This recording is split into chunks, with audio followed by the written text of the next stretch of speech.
Hello and welcome everybody to episode 3 of The Faithful and the Questioner. My name is Max. I am joined here with my sister Sammy. We thought we might experiment with our cameras a little bit this time so you can finally see how we might look, but welcome. Hope everyone's doing well halfway through October, so hope it's a good first half of the month at least, still having a good time. And Sam, you were judging me a little bit, but I did say I watched The Exorcist last weekend, so I have been doing my research. But I don't know, how's October going for you? A good start? Yeah, I have my Halloween costume planned out. Oh yeah, I saw it. Did you find a crocodile, right? I did. I found a crocodile onesie on Facebook Marketplace, and Nice. my fiance will be Steve Irwin. All right. I miss Steve. What a guy. I miss him too. If one person deserves me in heaven, it's probably that guy. Yeah, I hope he's there for sure. You know, Robert Irwin. Do you follow him on Instagram? He's a good follow. Yeah, he got handsome. He is pretty Like, handsome. no homo, but I mean, he's just a fun follow. He's just like his dad. It's really sweet. He is. I mean, yeah, him and Bindi, and she just got married, and yeah, they seem like a good group. Absolutely. Yep. If you ever feel like your emotions are really pent out and need to come out, I didn't cry for many, many years, and then I happened upon Bindi Irwin's wedding video. Then I cried a lot, and I think that the floodgates have been open ever since. Yeah. No, that's fair. Anyway, so I'm eating my big carrot.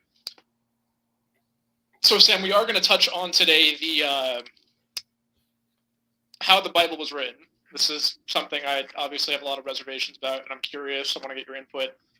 I do, as I mentioned, so I had dinner with Dad last week, and he told me a spooky story that I wanted to share with you. Kind of like the ones we talked about last week, but you might find this interesting. So if you give me a couple minutes, I want to tell you, and then we can dive into the different books in the Bible. Sound fair? Great. That's cute that you and Dad had a dinner date talking about. It was with a radio host, so it was his birthday. He's like, hey, you want to grab a beer? I'm like, sure, why not? But anyway, we talked about this podcast a little bit. He told me about this story. We talked about like The Exorcist last week, how it's supposedly like based on a real story.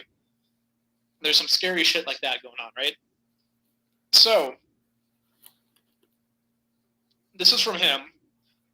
He had a friend whose teacher's friend is also a priest, and he got called to investigate a house, like if there was a haunting or if there was like a demon or ghost or something there, some stuff like that. So these friends, again, one of them, I think they were both teachers, but one of them was a priest. They walk through this empty house, normal walk out the back door, standing in the backyard, and then with nothing else around, there's no wind, no other people, they just hear this swoosh sound. Okay? And then they walk back in the house, and all of the wallpaper is turned inside out. That's a little freaky, right? I think, was I there during this conversation? You might have heard it. I think I've actually heard it before. Okay. That's one of those, like we were talking about The Conjuring last week, right? Where there's, a demon haunting a house or whatever, and, is that kind of stuff real? It does kind of sort of tie into religion. Again, we don't have to make this the main subject. But I love Halloween. We are in October. I thought it was kind of fun to mention how you get these stories from a priest. And it's cool because I mentioned Ed and Lorraine Warren last week, like I don't know if they probably wouldn't like the term ghost hunters, but they are religious and they performed exorcisms and stuff like that. So it's a cool topic, but I mean, you hear that story and it's like you kind of get goosebumps from it. I'm sure I didn't do it justice, but I mean, I'm just curious what your thoughts are on something like that. Yeah, I don't generally think about these things a ton because I feel like that's not what I take away from reading the Bible or from like your average weekly Bible study. It's not a very hot topic of discussion, and it's kind of spooky and not necessarily. What do you say? It's an interesting. I mean, no offense. I'd rather listen to ghost stories for an hour than listen to church people sing. That's a fair perspective. Yeah, it just doesn't come up that much. All right, well, so I thought it was worth sharing. And again, it's a cool story. The ghost stories are fun. I don't want to divert too much from our main subjects because I want to be respectful to you and your religion, but it's just that time of year. I think it's worth mentioning. Yeah, and the podcast that I sent you last week, shout out. Yeah, I did listen to that. That was good. Yeah, so podcast. I haven't listened to other episodes that they have, but the podcast is called The Exorcist Files, and the episode that I was drawn to was, if you're familiar with the author John Mark Comer, he's a famous Christian author. He wrote The Ruthless Elimination of Hurry and Garden City, and those are probably what he's best known for. But I've read his books. I've listened to podcasts that he's on. I feel like I know the guy in a certain sense of the word. He seems like a normal-ish pastor guy. Yeah. And his wife was kind of subject, based on the podcast, talking about this like generational curse that was kind of instigated by the sin of her great grandmother or something like that, and how like the firstborn woman and each family after that had this like inexplainable sickness, and then she went to the exorcist and they like prayed and said, by the powerful name of Jesus, get out, and she hasn't experienced any of those symptoms since. So just crazy stuff. And this happened in like 2020. So yeah, and it's somewhat recent. I brought up the point of the Salem witch trials probably at least last week, where you hear about this stuff 400 years ago and then you hear about it today. You give it a little bit more weight when you hear about it today. But anyway, I don't want to dwell too much on it, but as kind of a lead-in on these subjects, I mean, even when I started telling the story, right? So I said, well, I heard it from Dad, who heard it from his friend, who heard it from his teacher, who heard it from a friend. I mean, I feel like REO Speedwagon here, right? Heard it from a friend who heard it from a friend that a demon's been messing around. My point is, I am 5 steps removed from the original source here. So even though it's kind of a fun story, how the hell I want to believe, like I kind of want to believe it's real just because it's cool and interesting.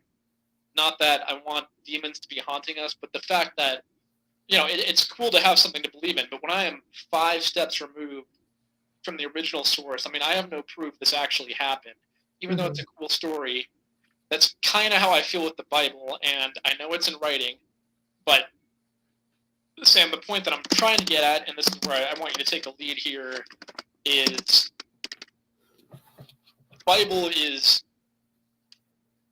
almost 2,000 years old, written by many different people, my understanding. So why don't you take it away here and just kind of give me a guide? It's just my main concern on this kind of thing is a bunch of different people get together and write a book, presumably not at the same time. How do you separate fact from fiction? Why don't you go ahead here? Yeah, I think that the Bible, well, first off, in Christianity, the Bible is viewed as the Word of God. It's viewed as being completely truthful. And I know that from an outside perspective, that's pretty hard to believe, but basically our whole faith hinges on this book, which tells the story of God and of Jesus and his rescue plan for us through Jesus' sacrifice and all of that. And so there is definitely an element of faith in even picking up this book and feeling like it's worth reading, or feeling like it has feeling like it's trustworthy. So I understand the skepticism, but I think it's also good to keep in mind how impressive the Bible is, and how when it was originally written, the resources they had at that time were like papyrus, reed, or maybe animal hide or stones or things to scribe on. There wasn't photographs or even paper and pen. There wasn't audio. Like, if you want evidence to the extent that you get evidence today, you're not going to get it. That's just not how it worked. This is the best that they could do. And given the resources that they had, I think it's pretty darn impressive how robust the Bible is, and how there are so many things that point back to it and validate it. I'll talk about like the Dead Sea Scrolls and stuff later, but just different manuscripts, even different non-religious texts that historically validate what's going on in the Bible. And so I think it has a pretty good track record. Like there's no reason that well, I guess this is from my biased perspective, but there's nothing in it that you can prove didn't happen. But there is a lot in it that you can prove did happen, at least based on the resources that you have. So I just want to give the Bible credit for how well preserved it is, for how robust it is, how it is historically accurate to the extent that we can know it is, and how it complements itself, even though it was written over the course of like 1,000 years. I think I wrote it down, over 1,500 years, 40 different authors, but how it all points back to itself and complements itself, I think is really impressive. So I think there's more to be said for it than to be said against it. Oh, I can't hear you. I think you muted yourself. I sure did. I was trying to eat my dinner here. So yeah, that I get the point, but I would say, well, you can't get 5 people to agree on what you're going to have for dinner. And you just said it was written by 40 different people over, I don't know, start to finish. You know how long it took to, when was it considered like complete? Based on I did a little bit of research. Also, disclaimer, I'm not a historian or an archaeologist or a theologian. Like my level of knowledge on how all of this was compiled is like childish almost, the lack of knowledge that I have about it. So I did have to do a lot of research. But based on what I found, the first book of the Bible presumed to be written was either Genesis or Job, and it is expected that it was completed around 1400 BC. So 1400 years before Christ. And then the last book of the Bible, which was likely Revelation, is suspected to have been completed around 90 AD. So approximately 90 years after. The last book was completed around 90 AD? Mm-hmm. Okay, that actually gives me a little bit more. I thought it was going to be hundreds of years. No. So the first book is, you said the Old Testament, right? Yeah, Genesis or Job. Okay, so that's the kind of the Jewish part of the religion, and that's how Jews existed before Jesus, right? Yes. So they had access to those materials. They knew what it was, and then the Christian part in the second books obviously came along post Jesus. Mm-hmm. Oh, that reminds me.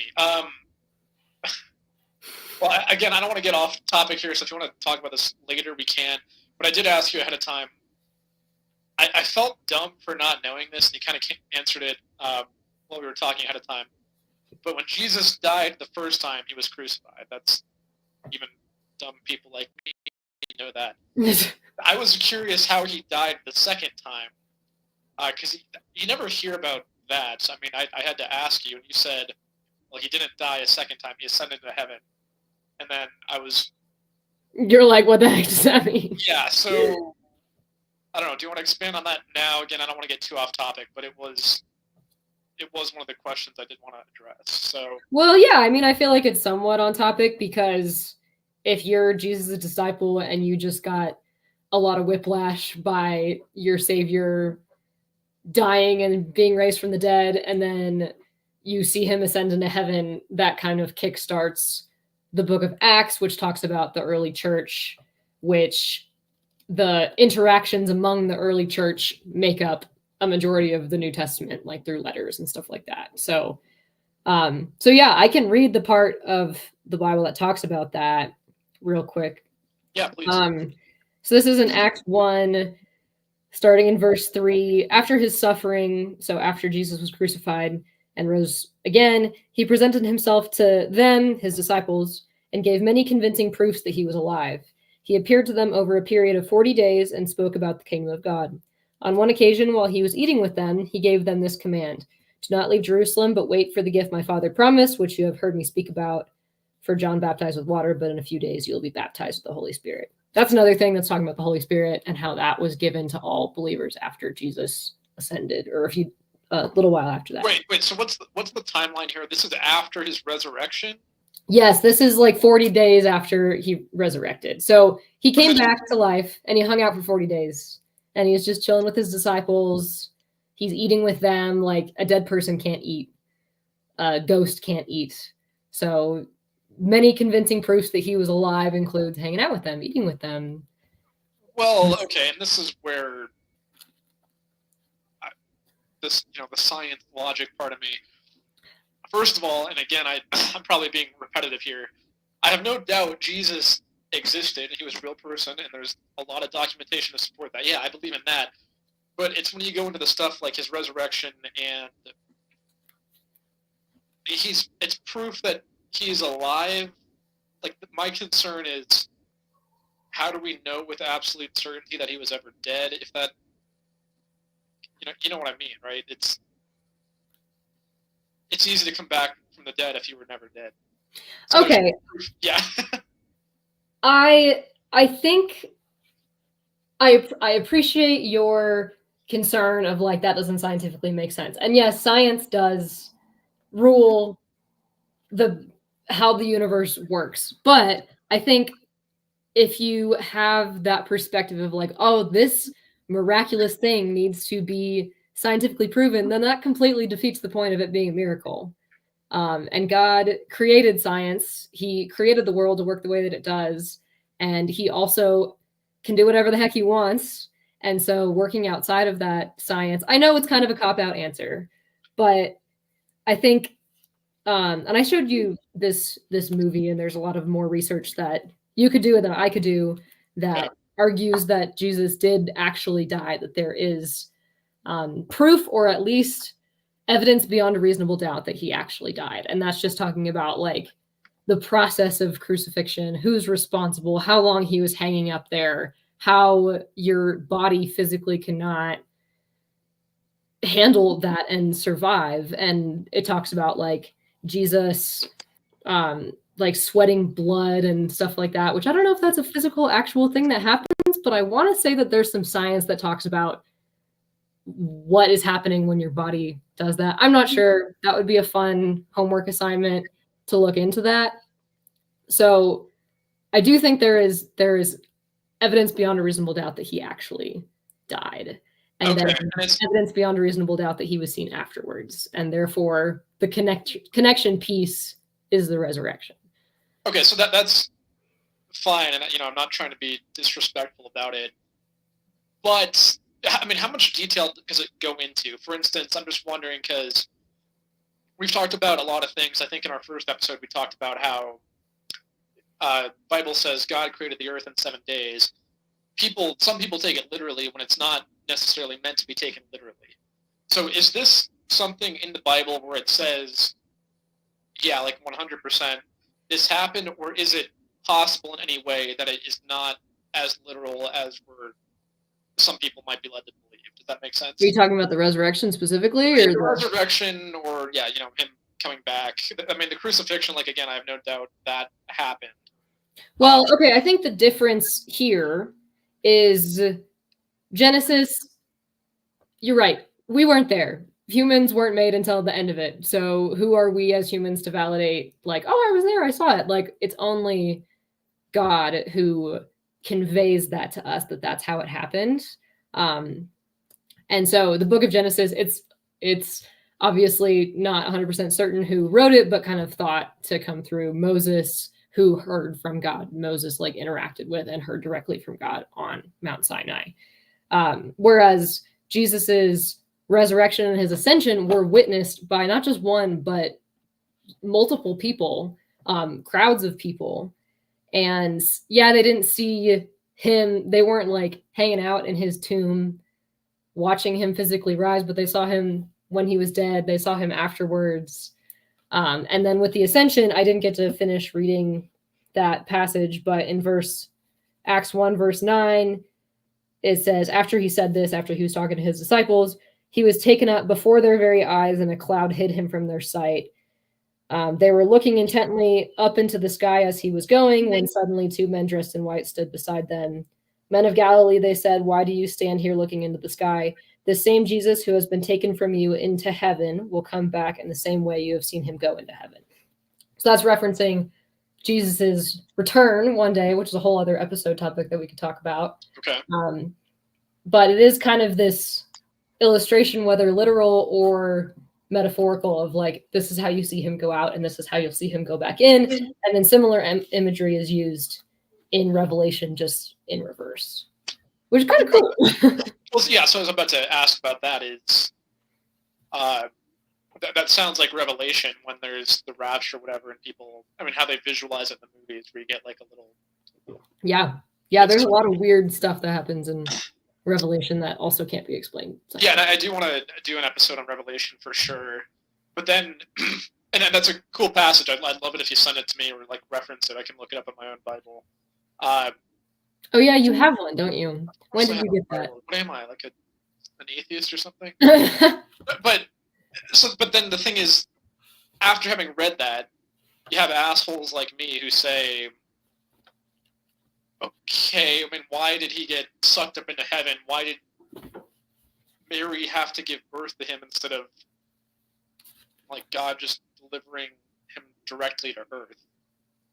I think there's a lot of well, that's kind of a different topic too, so we don't have to talk about it. But I think the whole point of Jesus is that he is God and human at once. And so coming into the world in a human way, but also a divine way, and then leaving the world in a divine way, and then living his life and experiencing pain and experiencing emotions, and yet having all the wisdom, is just kind of this weird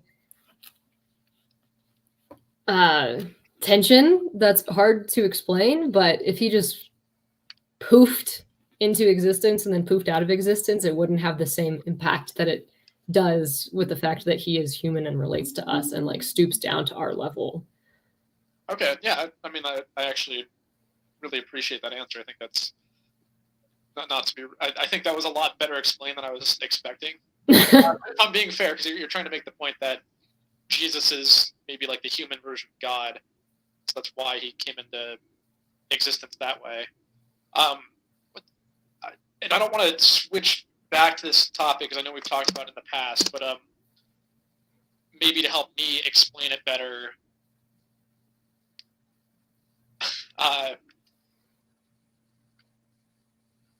you certainly understand my concerns about the Virgin Mary, right? Like that is, you understand where I'm coming from about it, right? Generally, just that doesn't scientifically make sense perspective. Yes. Is that the main thing? So let me ask you a highly relevant question. Do you know anything about Star Trek? No, but Kenny does. Okay, so do you know who Spock is? Who? Oh, yeah. Okay, so Spock is a Vulcan. I can't do it. Live long and prosper. Anyway, Spock is a Vulcan who, it's like a humanoid species in the Star Trek universe, and they pride themselves on their rationality, their logical thinking. And there's a famous quote from Spock that is, once you have eliminated the impossible, whatever remains, however improbable, must be the truth. And I'm sure you can appreciate how I kind of relate to that, where I expect people to be rational and it pisses me off when they're not. So that's, I do want to mention that with the Virgin Mary, and again, I really appreciate the way you explained it, because that was a lot better than I could have expected. But I want you to just kind of think on that a little bit, because I really appreciate that saying, is you can weed out a lot of stuff if you kind of approach things like that. But I don't know. I thought that'd be worth sharing at the very least. Yeah, and another thing I want to note that I think is interesting, and I don't know if this is the appropriate word to use, but to play devil's advocate a little bit, when you're talking about all these spooky stories that you hear from Dad, and you're like, oh shoot, like that's kind of cool. I kind of hope that that's real. Like that also isn't scientifically explainable. No, you're absolutely right, and that's where I'm trying to give you credit here, and I'm trying to be. I can't rightfully judge myself, and I'm trying to moderate myself in that way too, right? Where how do you balance what science can't explain and the actual science? So you're absolutely right. Mm-hmm. Anyway, I think I diverted there a little bit, but I did want to make that point. You got into your passage about Jesus ascending into heaven. I'm sorry if I interrupted your train of thought, but go ahead if you were. If you were on. Oh no, that was the end. Okay. About him going up, being taken up before their very eyes, hidden in a cloud. Yeah. Okay. Crazy. And then, so do we want to dive back into the structure of the Bible? I think I took everybody on like a 20-minute tangent here. But, Yeah. Okay. Yeah. Go ahead. If there's, we were talking about Old Testament was pre-Jesus, New Testament post-Jesus. How old was he, by the way, when he was ascended into heaven? Do we know? I think he was 33. 33. Pretty sure. Okay. Yeah. So you're getting there, almost as old as Jesus. You still got a little while. Don't worry. Be patient with me, guys. I'm from the 1900s. But yeah, there's a lot more to it than just Old and New Testament. So thanks for pulling up that slide. And I think this was really helpful to me too. When I first became a Christian and was like, how the heck do I start? And it's also really important to think about these different parts of the Bible in the context that they were meant to be written. So if you're just pulling something out of context, like, yeah, it's going to sound really crazy. You're not going to know why it's there, why it's important, why it's included in the Bible. But just looking at it this way, I think is really helpful. So if anybody's listening and not seeing the image on the screen, this is the Old Testament and New Testament breakdown. So the Old Testament, the first 5 books of the Bible, Genesis, Exodus, Leviticus, Numbers, Deuteronomy, are like the law or the Torah or the 5 books of Moses, sometimes they're called. So these are thought to have been conveyed through Moses from God. So that's mostly talking about like the law. Obviously, Genesis also talks a lot about creation and like general early history, Noah's Ark, stuff like that is in Genesis. But Exodus, Leviticus, Numbers, Deuteronomy is mostly the law, and honestly kind of hard to read because it was directed to ancient Israel as they're trying to figure out how to make a functioning society that follows God. It's very complicated. A lot of it doesn't make sense to me. So it's kind of tricky. I wouldn't start there, but it is really interesting. The second category there is history. So those books, Joshua through Esther, are also kind of interesting to read, and I think are also aspects of the Bible that can be validated historically as well from other sources. And they're basically, I've heard them kind of compared to like Game of Thrones. I never watched Game of Thrones, but reading through First and Second Kings or things like that have similar vibes. There's a lot of war. There's a lot of violence. It's kind of gnarly, also kind of hard to get into, but it's meant to be written as history, not to be written as like, this is how you should live your life. And then an episode on Game of Thrones. What was that? I was going to say we should do an episode on Game of Thrones. I don't think that we should, because I would have nothing to say about it. Maybe it's relevant. Maybe I should watch an episode. I'm afraid of all of the nudity that I've heard that it has. So, What'd you say? I'll stop talking. This is your area. Okay. Next is wisdom literature. I think you would like these books if you want to take a read. And like Proverbs is really easy. I think you would appreciate those. It's written by Solomon, known to be one of the wisest people that ever lived, wrote Proverbs. Psalms is mostly written by King David. They're more of like a poetry or emotional aspect of communicating with God. Ecclesiastes, I think you would really appreciate. It's kind of talking about the brevity and meaninglessness of life and how that is a beautiful thing at the same time. So they seem kind of like random in the overall context of the Bible, and they're kind of fun, just one-off things to read and apply and stew on. So I think those are kind of fun books for somebody just getting into it. And then the last part of the Old Testament is the major and minor prophets. I am not quite sure what the distinguishing line is between major and minor, other than the length of their books. But these talk a lot about prophecies. So a lot of them are alluding towards the coming of Jesus, or a lot of them are alluding towards the end times and Revelation, and you'll see kind of repeated themes throughout them. And these people are speaking from the Holy Spirit to convey these visions that they're getting about the world as it is, or about the future. So were these people, when talking about the major prophets, we're saying the Bible was written within 90 years after death, roughly speaking. So were all these prophets alive at the time of Jesus's? No, all Old Testament is pre-Jesus. So all of these prophets were pre-Jesus. Yeah, you did say that. I got off.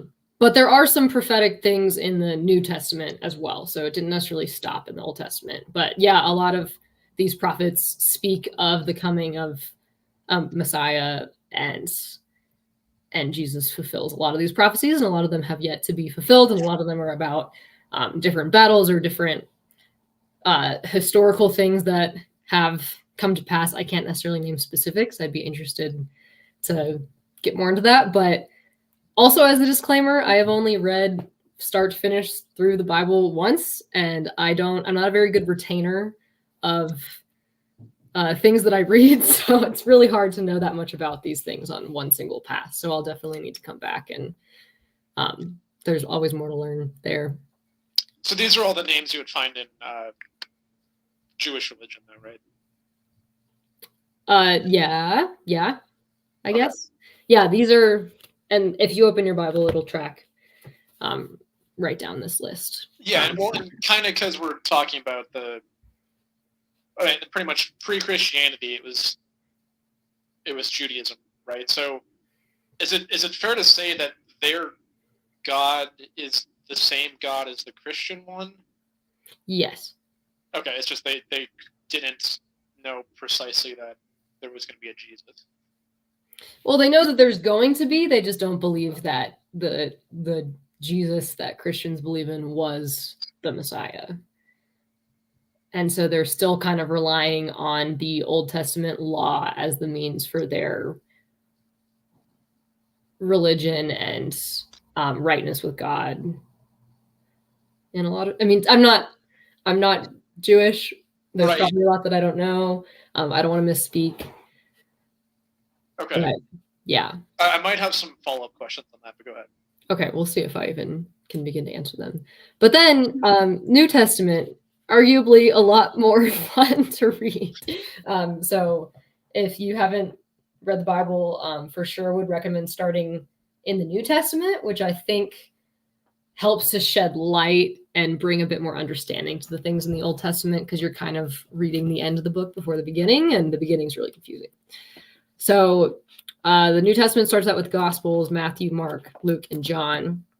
And these are people that knew Jesus and are writing about his life. And they all tell the story of Jesus' life, but they obviously all saw different aspects of it. A lot of them were there for the same things, or maybe some of them were there for different things. So there's a lot of overlap, but also some uniqueness between each of these books, which is also kind of cool to hear the same story told from multiple different perspectives, which also kind of helps to validate itself, seeing all these common threads running through these books by different authors. So yeah, that's a great place to start in reading the Bible, is starting with, I like Matthew or John the best. So are these people that were alive with walking with Jesus then? Yeah, Jesus' disciples. Okay.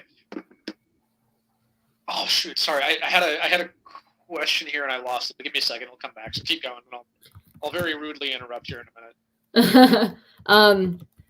Okay, next we talked about Acts. So that book begins right as Jesus ascends into heaven after he's been crucified. It talks about the early church and how that started, and the disciples carrying on Jesus's work to begin the church.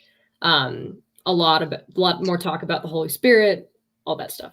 And then the letters are mostly written by Paul, but not all of them. Paul was a big head honcho guy in the early church that did a lot of church planting and preaching and all of that. So a lot of these letters, they're pretty short and somewhat easy to read. And it's basically letters sent between churches across the region. And it's typically Paul writing to a church trying to encourage them or steer them in the right direction, or maybe he's heard about some things that are happening in the church that he wants to correct. Like, hey guys, stop, sleeping around, like focus on Jesus, or, oh, you guys are, turning to idols, like God said. So just kind of like reminders that the writer of the letters is giving to the church or to the individual to whom it's written. Is there a reason? I don't think of Paul as a biblical name. I don't see it on your list here, but it's just kind of funny. It's like naming your dog Jim or something. It's just, it's not one I've heard really associated with the Bible. Yeah, Matthew, Luke, Mark, John. You said Paul. It's just I haven't heard that come up before, so it's interesting. Yeah. He was previously named Saul, and then I guess his name changed. Doesn't really say why, but yeah, he's a big guy. He wrote most of the New Testament through these letters. So that's another important thing to consider when you read these, is just to know that they weren't written to you directly, the person reading them. They were written to the specific church at the specific time for a specific reason, and they do have some universal truths that you can take away from them, but it is cool to consider them in context and why. So the letters are actually part of the New Testament, and therefore they're actually, if I picked up my Bible, the letters would be in it? Yeah. Where did I put it? I'll have to find it. It's over here. I'll grab my Bible. Okay, and we established that the disciples, right? Matthew, Mark, Luke, John. Well, yeah, I think Mark was more of like a buddy who kind of knew the disciples. Matthew, Luke, John, or no. I just looked it up. Matthew and John are for sure disciples. I think Mark and Luke are kind of companions of the disciples or early church fan. But they were. But I guess anybody who believed in Jesus and followed Jesus was considered a disciple, and then like the apostles is kind of the 12 that he hung out with in his lifetime. But there were still people that like followed him and obeyed his teachings and were interested in him that weren't part of that group of 12. Okay, but we established that they were alive during Jesus' life, so they actually knew him. So that's where I give those kinds of things a little bit more weight, right? Because it's I'm less steps removed from the original source. Was the New Testament being written while Jesus was alive, or did this all start being written after the fact? Because we've talked about how the Bible is like the Word of God, but at least to my knowledge, it's not like Jesus actually wrote any of the Bible, right? It's the guys who knew him. It's Jesus' biography written by somebody else. Yeah. I just looked it up. The four Gospels were written over a period of almost a century after Jesus' death. So kind of compiled over time after Jesus' death. But maybe, I don't know, if I'm listening to a good speaker, I might be taking notes. I might have some like resources, but probably not compiled until a little bit after his death. But again, kind of hard to know exactly, but something interesting. I don't know if this is true or not, but are you familiar with the TV series called The Chosen? Chosen? Yeah. That's weird because I'm familiar with most TV series. It's a Christian TV show that is free. You can watch it. And it basically just follows the life of Jesus. And what streaming service is it on? I'll look it up right now. I think it's its own streaming service, but I think it's also on. I think it can be found multiple places. Okay. Yeah, I haven't watched all of it, but something that a friend who watches it noted is that Matthew, his character, it's kind of funny seeing the characters portrayed in a TV show, but Matthew kind of has like maybe a little bit autistic tendencies about him. He's very particular and very like, he's a tax collector, so he's very detail oriented. And in parts of the show, again, this could be fictional. It could just be how the show chooses to portray it. But Matthew's like sitting there scribing Jesus's sermon as he's giving it. And maybe that could be, and Matthew's gospel also is very detailed. And so maybe they were just kind of scribing his sermons as they were happening and compiled them later. I don't know. It's possible. Okay. Gotcha. Here, let me pull your slides back up. Yeah. So anyway, just to wrap this up, ends with Revelation, which is another prophetic book. Also kind of confusing to read because it hasn't been fulfilled yet, but talks about what we think of as the end times or the apocalypse or like the second coming of Jesus or whatever word you want to use. Has a lot of predictions and visuals about what that will look like. And again, we can go into more detail on that in another episode. But my understanding of Revelation, which is somewhat limited, but again, I'm really like, I like fiction related to the subject, right? So what's like the points of Revelation, and when will it come? When is it supposed to come? And what is it, in your opinion, going to look like? Oh, I've seen plenty of TV shows and movies where they have their own version of it, right? I mean, Dexter season 6, that was pretty much all about Revelation. This is the End, funny as shit movie. We have to watch it sometime. Okay. Yeah. Well, you don't know when it's going to happen. And it says multiple times in the Bible, like it's going to come like a thief in the night. You don't know when it's happening. You can't prepare for it. So don't, be on your guard and don't be putting things off to the last minute to be faithful to God. Like, do it now. And so, yeah, it's uncertain when it will happen. It talks a lot about a lot of political stuff that really, if you tried hard enough, you could attribute it to almost any time in history. You could attribute it to right now if you want to. I was about to say, like, what if it's like after our election in 2 weeks? Like, that seems like a perfect time. It literally could be. You never know. So what, in terms of what do I think it'll look like? I don't think I necessarily have my own opinion on it. I only know what it says, which sounds pretty gnarly. Why have it though? I mean, it's like killing off everyone on Earth, right? Or it's where maybe this is where this is the end is accurate. It's like all of the pure souls, the followers of God, ascend into heaven, and then all the actors are left behind. It's like all the people who sin more are the ones left on Earth to deal with what is becoming hell. But well, that's the other thing that I think is misunderstood is the Earth isn't just like discarded and becomes hell. The Earth is redeemed, and this final battle, I guess, between heaven and earth, which is kind of what Revelation is describing, is kind of this like tragic but also epic destruction in order to bring regeneration to earth as like the new creation. So it's interesting. I gotta read up on it. It will be on my list because it is a very interesting topic, and we talk about like the 4 horsemen of the apocalypse, right? You know anything about that? I forgot who the. Generally, there's a lot of characters. There's horses. There's weird creatures. There's lots of images that don't quite make sense, and reading it just without diving into it too deep is super confusing. Not to discourage you from reading it, you totally can. Maybe the original version would be better. We'll see. There is a Simpsons episode, I think, that retells like basically the plagues or similar. Oh yeah, exactly if they're called that, but kind of the order of operations through the destruction described in Revelation. Okay, gotcha.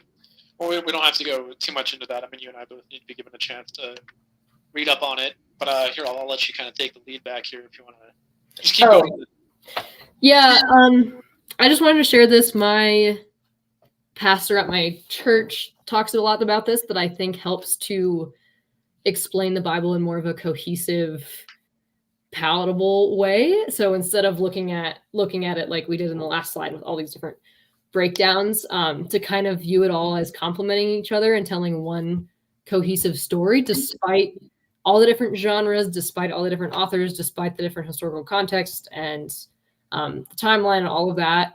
The Bible is one comprehensive story that is kind of this like circular narrative going from creation to redemption.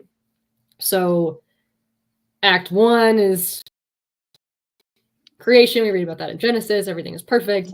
And then Act 2 is rebellion or the fall. That's only a couple chapters later in Genesis 3. Humanity rebels. Everything is not the way that it should be. Act 3 is a lot of the Torah. So it's talking about the nation of Israel and the laws that are given to them and the covenant that God makes with them, which is a majority of the Old Testament. Then it moves into Act 4, which is the beginning of the New Testament with Jesus and how God has now come to earth, like not through a cloud and pillar of smoke like he did to Israel, but like in human flesh, and how that is part of the story that he's writing to like bring us back to him. Act 5 is talking about the church. So after Jesus' ascension, the book of Acts, all the letters, and how God's presence is now like with us, and rather than that being portrayed through the character of Jesus, it is now the church that carries that burden. And then Act 6 is kind of that redemption or like recreation, sort of looping back to how things were supposed to be in the first place. So yeah, it kind of talks about like how things were meant to be, how it was broken, and then the different stages that God interacts with us, like first through Israel, then through Jesus, then through like the Holy Spirit and the church, and then his ultimate way to wrap it all back up together. So are 1 through 3 here part of the Old Testament and 4 through 6 New Testament? Or is that... Correct. Yep. Okay. Interesting. So I gotta ask this question. I'm sure you're gonna hate it. I brought up Mormonism a couple weeks ago, right? And you're obviously Christian and not Mormon. I think Elder Cunningham explains it well. How, you know, in the Book of Mormon, they explain the religion as it's not the Old Testament, the New Testament. It's the Bible's actually a trilogy, and it's the Old Testament, the New Testament, and then the Book of Mormon. So why don't you? What about the Book of Mormon don't you disagree, or do you disagree with? And like, why stop at the Old Testament instead of the new stuff, right? So I know it's probably a semi-uncomfortable question, right? But it's something I have to get an understanding of. So why? I don't think you've read the Book of Mormon. Correct me if I'm wrong. I have not read the Book of Mormon. So, but why consider everything from the Old Testament to the New Testament to be completely accurate in the Word of God? And I'm not going to argue that point exactly, but why dismiss part 3? Good question. I think somewhat of an easy question to answer that also relates to some other questions that you had. One question that I feel like this relates to is, when was the Bible like published, or how do we decide what the biblical canon is? And I mean, at some point you gotta stop it and be like, let's not continue to add to this. And yeah, there's lots of Christian literature and people writing books and people telling their testimonies, but at some point, like, you have to cap it and say like, okay, this is what this religion has historically come around and agreed upon. There have been many councils that have decided which books are the biblical canon, and that was established. I think I looked up the specific. Well, I said that based on my research, the final book was written around 90 AD, and the different councils kind of decided upon the biblical canon in sort of the Renaissance-y sort of era. Oh, I'm trying to find it in my notes. Anyway, long time ago, where the biblical canon was decided. And then Mormonism is incredibly recent. And I think there was a funny like Tosh.0 note where it's like, oh yeah, my grandpa was there and he said that didn't happen, basically. Well, yeah, and not shitting on Mormons. Like I got Mormon friends. I don't want to be rude to the religion, but there are some weird things in there, stuff that I probably wouldn't believe, and even some Mormons probably say, yeah, maybe it's a little weird. But like you're saying, it is more recent, but on relative to what? I mean, say you existed at the time of Jesus. I mean, a perfectly rational person, even a religious person, like we were talking about the Jews. I mean, maybe that's part of the reason they didn't see Jesus as the prophet, right? Is because to them the canon was already there, right? To them, the Old Testament was it. Well, the Old Testament was pointing to something more. It wasn't inherently complete in and of itself. They were kind of expecting more fulfillment of that to come. They just don't believe that it was Jesus, to my understanding. I'm not entirely sure, but I understand your question. Like, right. Obviously, Christianity was new, and that doesn't do anything to invalidate it to the early church. But that's not the only reason that I don't abide by the Book of Mormon. Also because it contains multitudes of contradictions to the Bible and seems to get majorly off of the point from what the Bible talks about. I think that's probably true, but it's why I had to ask, because it is kind of its own branch now. And anyone today, I mean, there could be like a modern day Joseph Smith. I mean, there probably is some guy who's trying to write the Bible part 4, right? Just for attention or whatever. How do you distinguish between what's the truth and what's not? Right. Which is why when we were talking about the disciples here a few minutes ago, I actually respected more that they were all alive at the same time as Jesus, because, like I said, that gives me less steps removed from the original source, if that makes sense. Right. Right. Right. And then the Book of Mormon comes along 1,800 years later. Something's off there. Mm-hmm. Reading gold plates out of a hat. I don't know how I feel about that, but yeah, there are a lot of. Everyone has their own beliefs. I'm not crapping on it. I had to get your opinion, because it is, I think, a fair point worth raising, right? I mean, you can't. It's hard to decide when it's officially finished. Yeah. Yeah. I think there's also, the Bible talks about the sufficiency of itself. What do you mean by that? 2 Peter 1:3 says, I don't know if this is directly talking about this, but this is generally what I hear it in reference to. It says, his divine power has given us everything we need for a godly life through our knowledge of him who called us. And typically I hear that discussed, we have everything that we need. The Bible is everything that we need in terms of information. And yes, you can talk about it and discuss it and study it and learn more through it, but adding more to it isn't necessary. It already has the basis of all the information that we need for a godly life. So and the Bible, I think, warns us to be skeptical of people that claim to have more to add to it. Typically, there's a lot of warnings against false teachers and things like that. Does it actually say that in any passage, or is that kind of just somehow implied?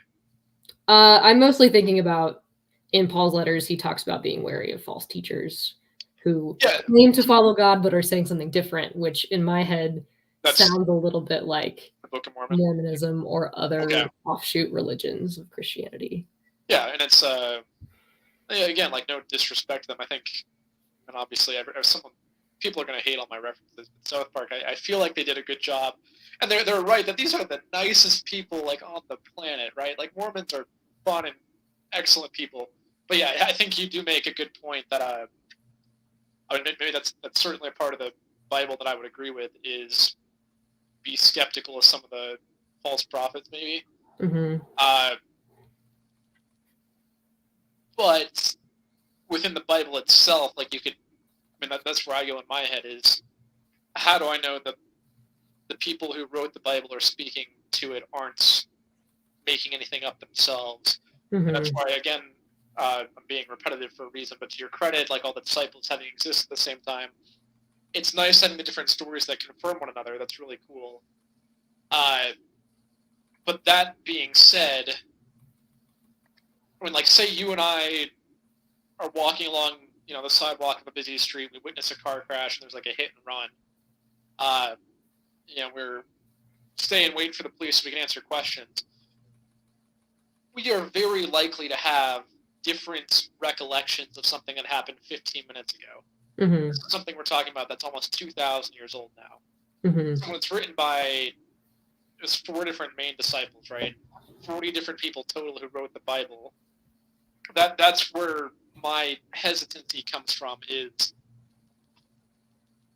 how do you, there's no way 40 people agree on something. Do you get where I'm coming from? So I'm not really asking a question here, but I hope you understand my point, right? I mean, just any comments on that? Yeah, I think the Gospels are a really cool and unique and very condensed opportunity for 4 people to come together and generally agree on the narrative. And I don't know if they like compared their manuscripts or not, or if they just so happened to like align really well. I think the rest of the Bible is like authors that never interacted with each other. They're telling stories from different parts of history. Some of them are writing just what they observed, like physically with their eyes. Some of them are writing about a vision that they got. So it is, I understand, hard to like validate those parts of the Bible that have generally one source. But I kind of come back to like, I don't think that the Bible was written in isolation either. There were people that knew the people that wrote it, that were involved in the discussions of compiling it. The church, like, this is, yeah, maybe there's 40 authors, but deciding what's canon and what's not and what's generally accepted is more of a larger group task rather than just kind of like stapling all these different people's perspectives together and calling it good. I think there's a lot more intentionality behind it that I don't know that much about, and that we probably can't know that much about. But just the fact that it has existed for so long and has been generally accepted by generations upon generations upon generations of people that agree on it. And that's good. And, I do think you make a very good point. I don't want to divert on this too much because I know you still have more to talk about here. But you're right. I mean, it's been accepted as truth from generation to generation to generation. But, and this is kind of where, my science logic brain has to come back and say, well, an idiot today knows more stuff than just about than the smartest guy who existed 1,000 years ago. I mean, you can find a 15-year-old today who's smarter than Leonardo da Vinci, and it's not because I'm not saying like Leonardo da Vinci is an idiot. He's an absolute genius. Mm-hmm. It's just our access to information now is huge. It's the same way, I play chess a lot. There's a freaking 12-year-old kid who is better than Bobby Fischer in his prime, and it's because the way we become so much more efficient in gathering information. It's amazing what we have access to. So the point that I'm getting at is, even though it's been accepted as truth for 2,000 years now, and I would love to see statistics, like the percentage of population that are Christians over time. I think that would be a very interesting metric. Mm-hmm. I'm sure there's not accurate data going back 2,000 years. But where I was going with this is 600 years ago. Give me a second. I'm choking on a piece of my bread. 600 years ago, a large part of the population still believed the world is flat, right? And today we know that is the dumbest shit ever. Okay? But 600 years ago, it was truth. Okay? 400 years ago, roughly 400 years ago, like 350, 330 years ago, going back to the Salem witch trials, right? That was some weird shit that the church was doing. And back then, it was kind of, I'm not an expert on that era, but it was believed to be true. And now we look back on it and say, yeah, that was just freaking nuts. So my point is that we're supposed to learn and adapt over time, like when there's new information that comes to light.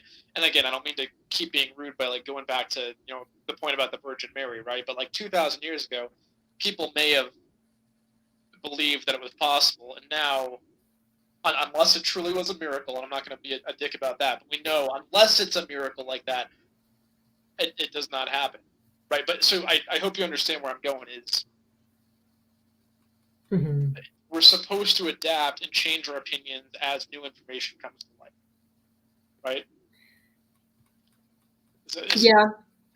Yeah. I mean, I think that's fair, and I think it would be a very interesting story to see if this all was happening in modern day, like what we would still be bewildered by and what we still couldn't explain by our knowledge and by our science and all of that. I think a lot of the things that maybe you're criticizing are still not giving adequate credit to the people of that day. And if you go to like other parts of the world that aren't as technologically advanced, they're smart in their own way and they know how their own world works. And yeah, now we have oodles of information and we're really smart and everything's at our fingertips, but that doesn't necessarily mean that we're wiser per chance. Maybe in some ways. No, I think you're correct. I agree with the way you said it is. I'm not, like, even though a dumb person today might know more than Da Vinci or something, like, they're probably still an idiot by today's standards. But I get what you mean. Like, we might not be as wise despite having more information, maybe in some ways. That could make us less wise, but right. And the truth, to me, should change over time.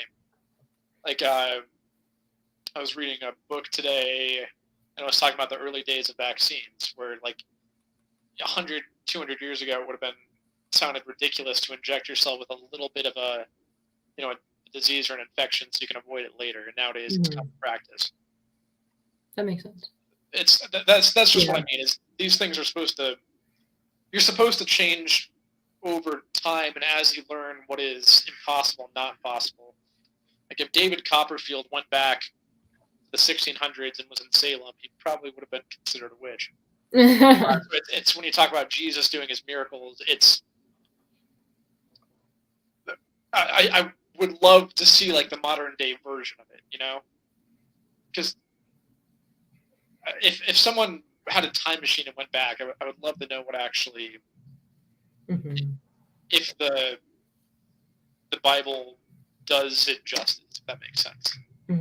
Yeah, those are interesting points. And I think we have a unique position too, not just historically, but also geographically. We live in a place that has a culture that is so information savvy, technologically savvy, and the way that God interacts with us may be different than how he interacted with the Israelites, who were in a completely different cultural context. And I don't know this, I haven't experienced this, but I've heard stories of people that have gone on missions to like Africa or other areas that don't have the same culture and like technological improvements and like knowledge basis in a modern sense that like we have, and the stuff that they saw in that different cultural context that to us seems like going back in time.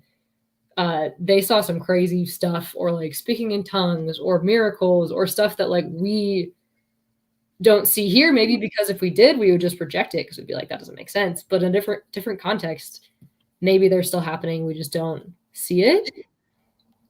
And again, that's not something that I know a ton about, but just kind of something interesting to think about is like, even if those things were happening, does our context even provide a good medium for God to like work in that way anymore towards us? Because we're just going to reject it. So like, I don't think that you can expect to see the same things now as you did in the Old Testament, because it just doesn't. The context is different. It doesn't work that way. That's and that's kind of what I was asking about. Even though the data can't possibly exist, how I would love to see the statistics of how beliefs have changed over time and what percentage.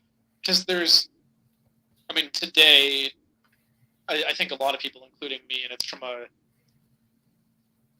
both a political standpoint, I'm not going to go into my own politics, but a lot of people say like society is drifting further and further from God.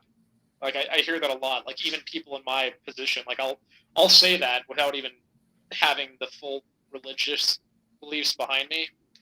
But I think that is becoming more and more common. But and I think the Bible predicts that in a sense too. It talks a lot about. Are you familiar with Babylon, or what that imagery is supposed to represent? So it talks about Babylon as this like very, very developed, very materialistic, pleasure-based society, which I think we in America could certainly characterize ourselves. Oh, interesting. I think America could be characterized with a lot of the same characteristics that Babylon is characterized, and that image used in the Bible is like talking about this society that has no care for God because of how they don't quote unquote need him, because they have everything else they could possibly need. And I feel like we're kind of in that position where our leisures and our pleasures and our individualism and all of that does inherently kind of make us turn our head in the other direction. Yes. That's what I mean. I kind of forgot where I was going with it. But I do agree with that. Like I said, even without being fully religious, like at least not to the extent that you are, I think that's generally accepted as people are probably sinning more than they ever have. There's less acceptance of God because of other information that not necessarily conflicts with it, but a lot of people just don't care, maybe. Right. Yeah, and it's kind of a burden of knowledge. Like we have so much information, like you said, so many things that even your questions, like super valid questions, things that we are now thinking about today that maybe people didn't think about 1,000 years ago. And it's kind of this thing that seems like a really, really good thing to make your faith more thorough and grounded, but also just like complicates things a lot. And I think eliminates the need for faith, which is what God ultimately calls us to. And so I think that the information is good and the questions are good, but when you try to explain everything away with all of your knowledge that makes you so cool and wise, then it kind of a little bit defeats what God is asking from you. Okay. Well, I don't want to get too off track again, but I do have to get in my court-mandated pop culture and movie references and stuff. So I'm glad we could get a couple of those in. I know you did have another slide here if you want to get into that at all, or if there's anything else we missed. But you had some interesting stuff here. Oh, I did want to briefly mention the Dead Sea Scrolls. I think you would think this is interesting. I honestly didn't know much about this either. I just knew it was a thing, and I researched it a bit today. But it's kind of a neato story. So one day back in 1947, there was this shepherd boy just wandering around these caves in, where is it?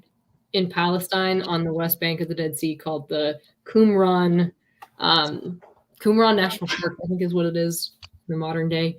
Anyway, there's these caves. This kid was wandering around with a sheep. One of his sheep like wandered into a cave, and in order to scare the sheep out, he threw a rock into the cave, and he heard this breaking sound like pottery, and he went in to investigate and found these ancient scrolls that were preserved in these pots. And I think that he took it to like a pawn shop or something and sold it for $5 later, or $500 or something, and later went on to sell for $500 million. But these are some of the, I think, the oldest copies of Old Testament text dating back to, let's see, I'm trying to, like 2000 AD or something. I'm trying to find my notes on this. 2000 AD, isn't that? Or sorry, 2000 BC. Or no. Trying to see how old they were dated back. Oh, sorry, they date back to 250 BC. So not 1000 BC. That was exaggerated.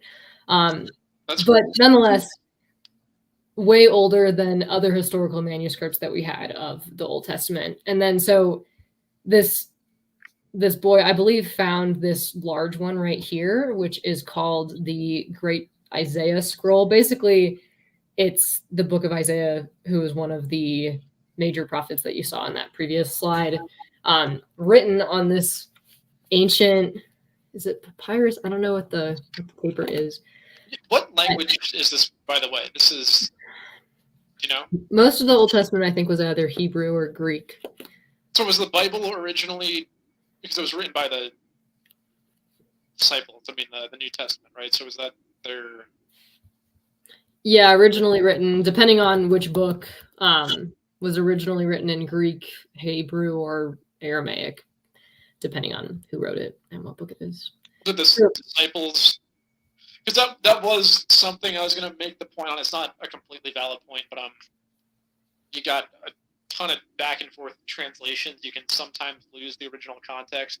I don't think that's as big of an issue as I would make it out to be, but the disciples would have written in the same language, right? I mean, if you have, that goes back to 5 people or 40 in this matter trying to agree on something, it's probably even harder to agree if they spoke different languages. But I would have expected if they were all buds, they'd... Yeah, it says they're all written in Greek. Okay. According to Google AI.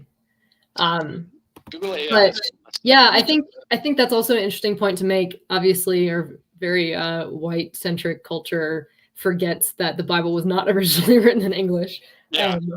Obviously, if I'm translating from one language to English, say, do you speak a little Spanish? Sí. You could say like, el café está ahí. And you might translate it as like, oh, the coffee's over there. And I could just point and say like, there's the coffee, but they mean the same thing. It just is how we perceive it. And so as we translate through different languages, yeah, naturally stuff is going to change, but that is to be expected.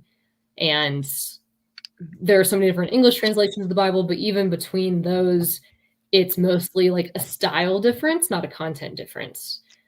And another cool thing about these is if you compare these ancient Old Testament scrolls, so this big one is the Isaiah scroll, comparing it to the book of Isaiah that we have today, it's pretty much the exact same thing, maybe with some slight punctuation or spelling differences, but otherwise the same thing.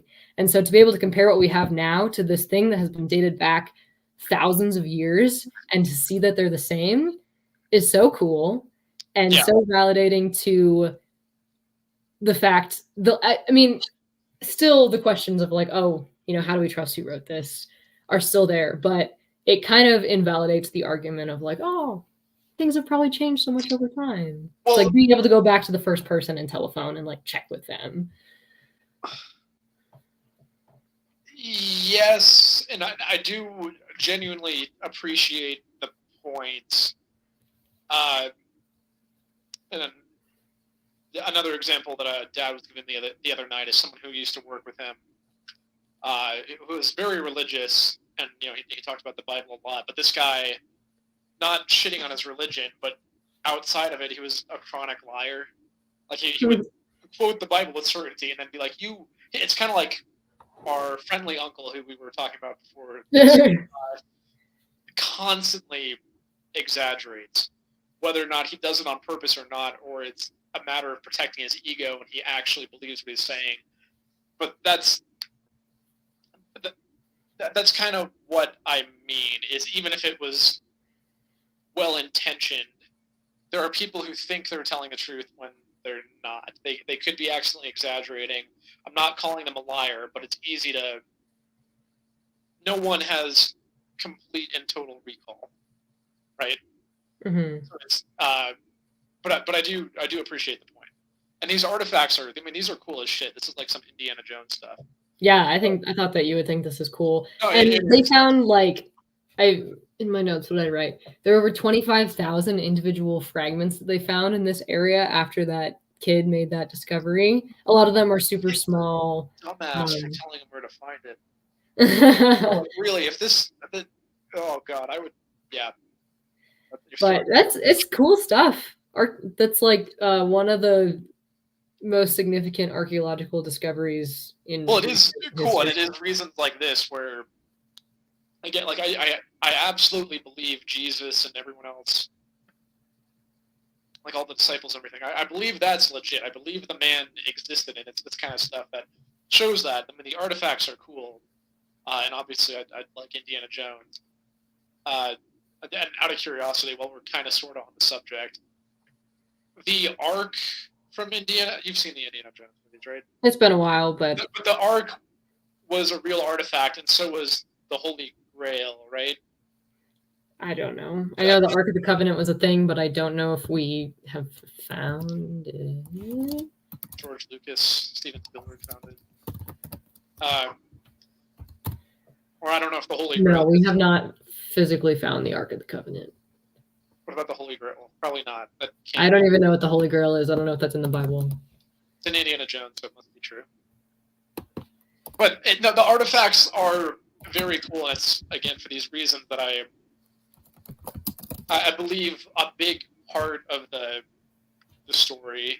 It's just a matter of piecing things together correctly. Yeah. And I think that's kind of where faith comes into, because I was in a very similar boat when I first became a Christian, where I'm like, wow, this Old Testament stuff seems whack. And honestly, still, Old Testament stuff seems whack. I don't really get it. I don't know why it's there. I don't know why God found it necessary for us to read all this stuff, honestly, most of the time.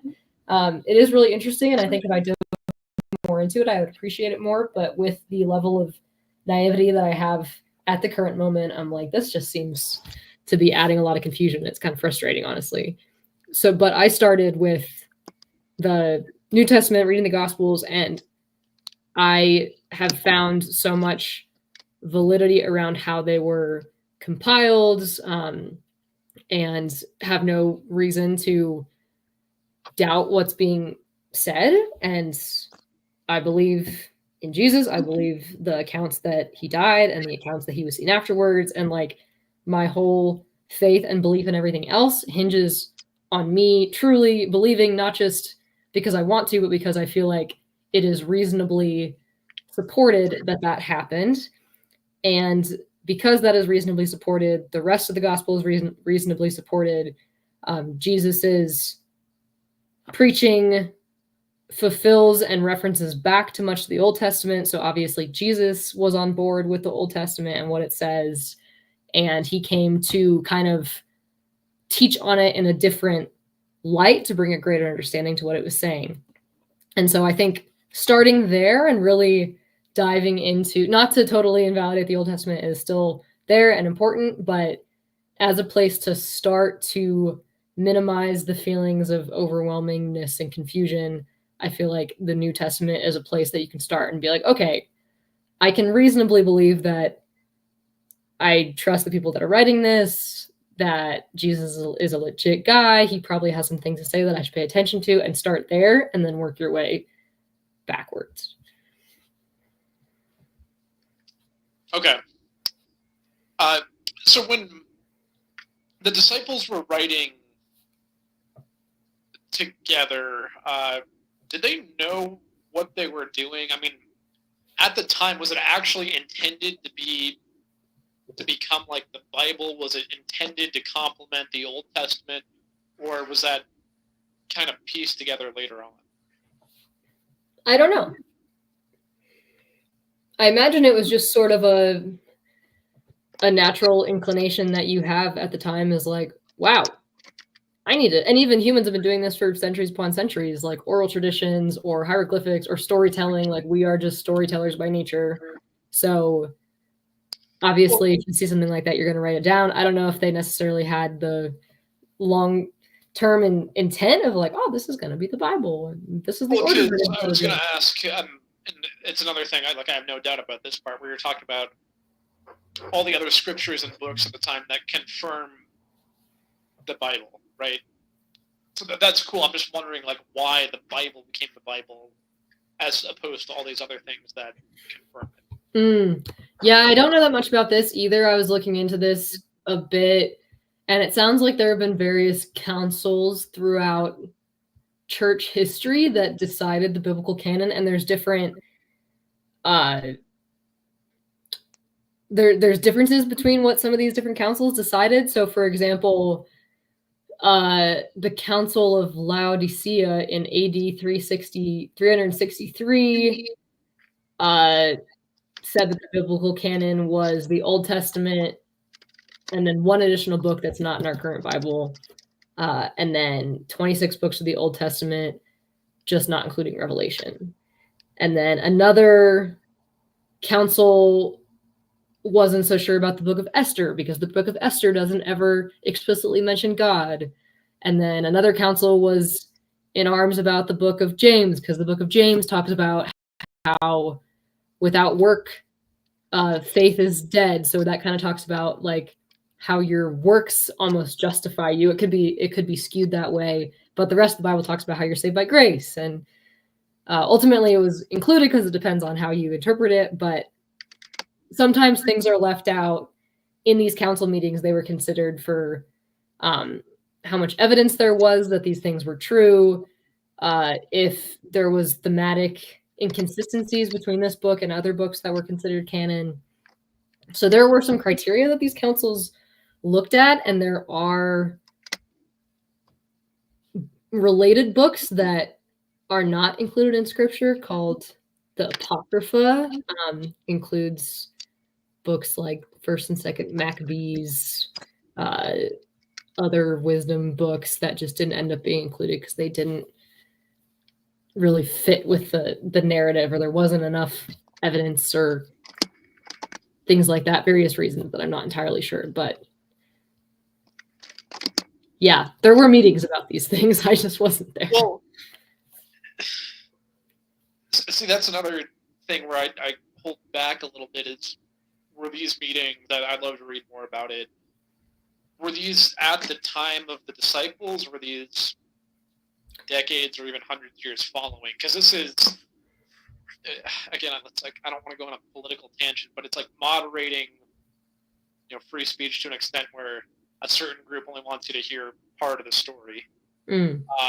So how do I know after it goes through these meetings that they didn't just keep the part that leaves nothing,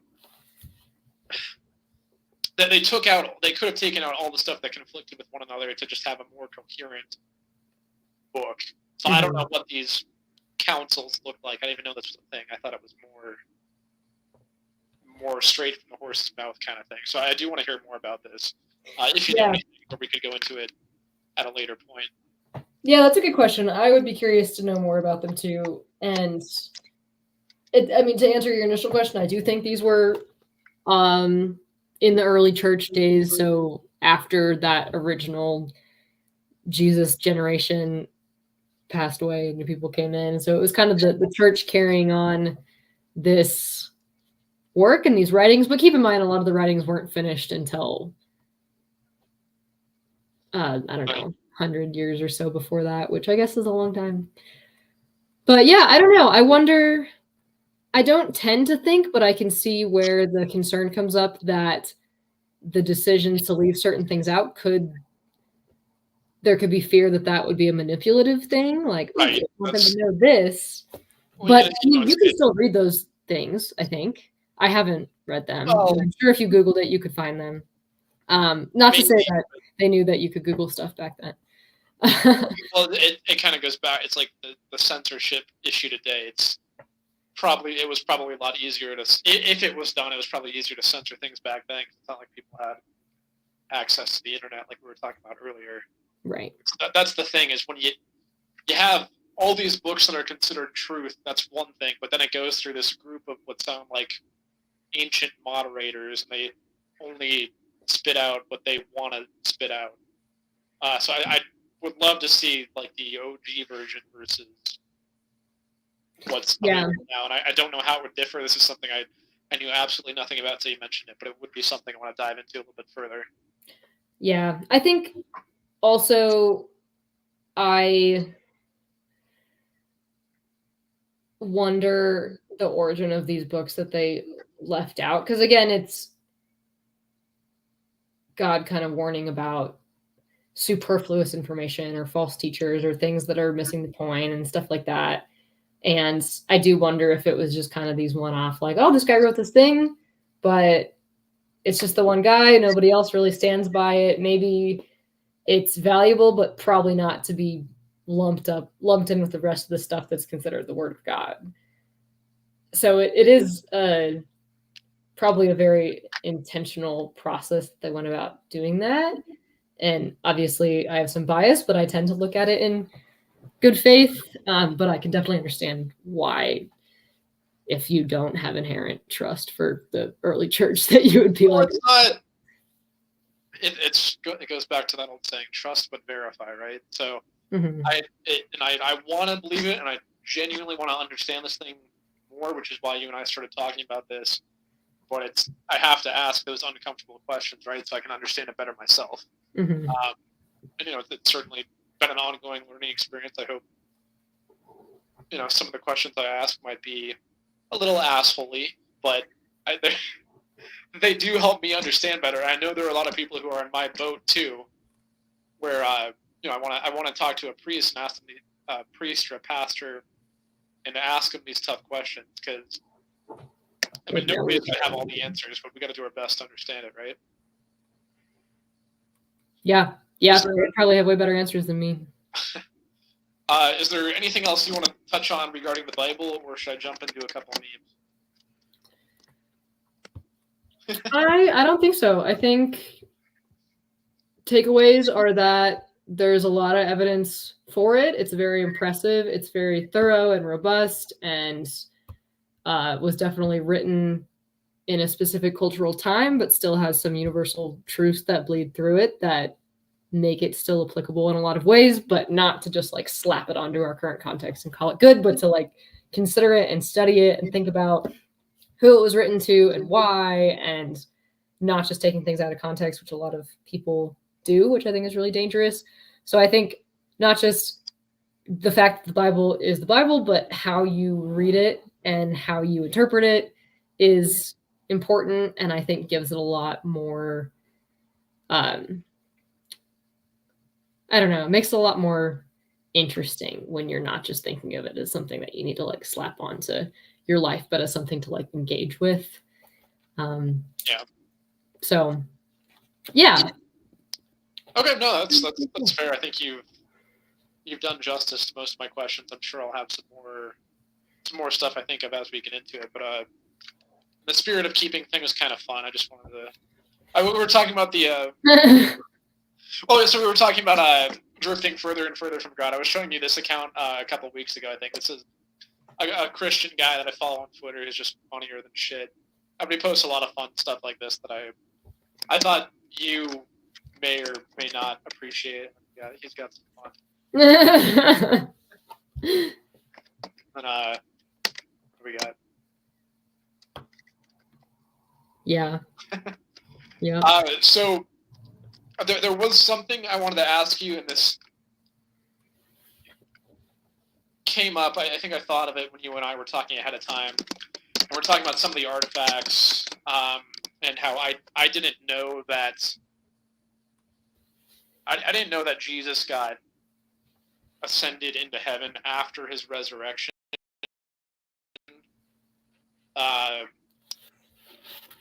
My concern with that, I'm curious. Let's say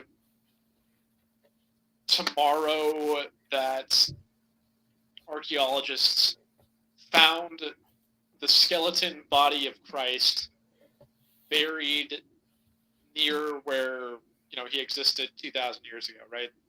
I'm curious if that happened and they knew it with absolute certainty that yes, this was Jesus. Would that have any effect on your beliefs? And I do have some basis for this, but it's mostly because I want to share another meme. So, I don't know how to answer that question because it seems highly rhetorical, because I don't know how the heck they would prove that it was Jesus, considering that's why, I have to add genes are from Mary. Well, because this is, I heard something about this on the History Channel. This was probably back when I was like 10, so I knew even less than I know now. They were talking about finding this 2,000-year-old body that could have been Jesus. My point being that after 10 p.m. they show some pretty ridiculous stuff on the History Channel. That's why I just wanted to share this. I thought it was a little messy on the History Channel later at night, but they did talk about finding the body of Christ, and of course nothing came of it, so it was probably nothing, but it's just that weird shit. But no, I was curious about that. I think I will follow up with you on the Jesus ascending into heaven thing. I don't have much more information than that. Well, maybe at some point in private, or we could talk about it next week after we both get a chance to do a little bit more research. But no, this was a good outline. I appreciate the input on the how the Bible was written. It is very helpful. And for the record, I think it would be cool to have a Bible collection. I think I've sent you some of the. There's this book collector that I follow on Instagram who has like a freaking 1,000-year-old Bible or something. It's so cool. That's cool. It is very cool. But it's a very good subject. So I do appreciate the input. I'm glad we could get it covered. I mean, anything else you want to add here, or should we kind of... Did I see a SpongeBob meme in your slides? Maybe. Let me see if it's readily... yeah. I think he... That's funny. Yeah. I like that. Yeah. And then as long as I think I just revealed a bunch of my slides here, but I do want to ask you about Abraham at some point, because that bothers me. Yeah, that bothers me a little bit too, but it's in there. Yeah, well, why don't you think on that? I think maybe we can leave it here, kind of work on our wrapping things up. But that's a big issue that I have is what the. So yeah, we'll touch on that. So think about that. We'll go into more detail, but as always, I appreciate you clarifying a lot of my reservations on this kind of stuff. I hope I didn't come off too dicky, but stuff that I gotta ask. That's kind of the purpose here. But no, I appreciate it. I think it was a good talk. So yeah, thank you. Good question, Sammy. Thank you, everybody, for listening. We'll get a new topic together and hopefully get you guys another episode before spooky season is over here. But thanks for listening, and we'll catch you next time. Bye.